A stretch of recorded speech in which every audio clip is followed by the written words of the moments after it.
Magandang tanghali mga kaibon, mga kalapatids.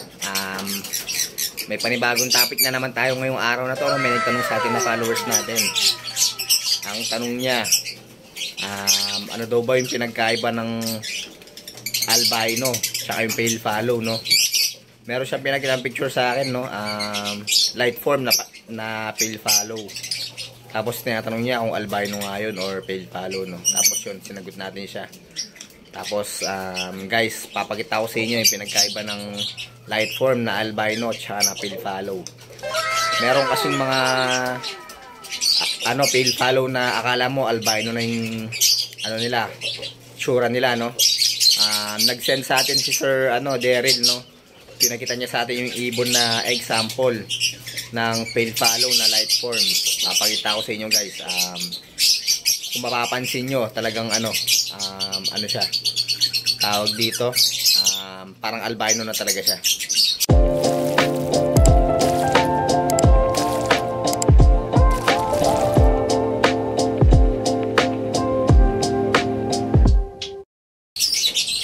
Yun guys, ang una nyo daw titignan sa mga albino at pale fallow yung nila, yung mata nila, no?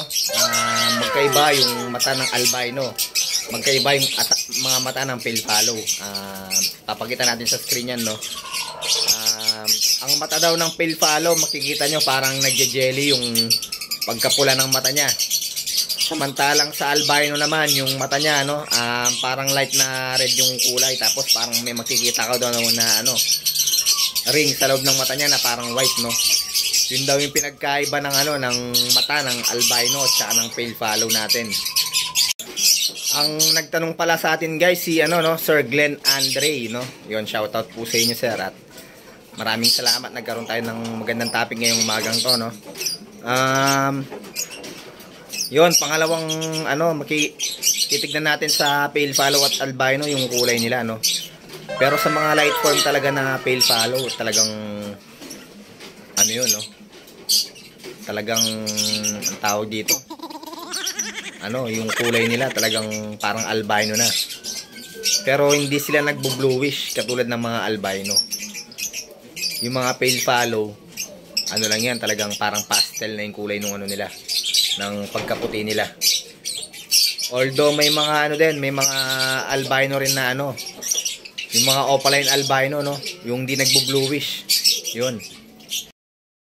Papakita ko sa inyo guys yung sinend ni Sir Daryl Aranyo na pale fallow na parang albino na talaga, no? Papakita ko sa inyo, lalagay natin sa screen. Tignan nyo na lang yung pinagkaibaan nila, no? Yung sa mata mo lang talaga daw makikita yung tunay na albino at saka pale fallow. Yun, sa mata nga nagkakaiba. Yung sa pale fallow medyo parang jelly yung mata niya. Hindi katulad ng sa albino na parang mas light yung kulay ng pagka-red niya, tapos parang may ring daw na white yung sa loob, sabi ni Sir Daryl. Yun. Minsan napagkwentuhan kasi namin yun, no? Nag-uusap kami. Tapos sakto may nagtanong ulit sa atin ngayon. Kaya yun, ginawa natin ng vlog.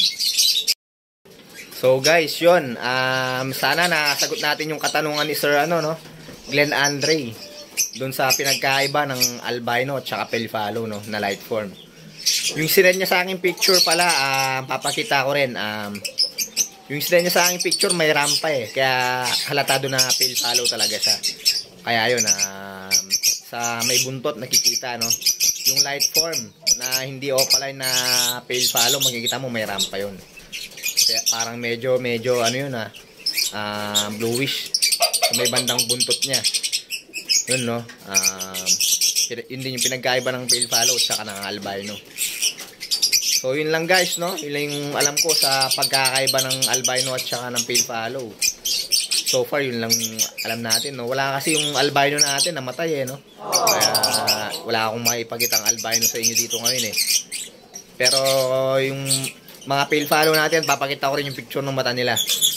Alam ko may nakasave ako nung mata yung picture ng albino natin, try ko hanapin tapos pakita ko sa inyo guys. So guys, hanggang dito na lang pala yung natin, vlog natin ngayong araw na to, no? Maraming salamat sa inyo lahat. Ingat and God bless mga kaibon.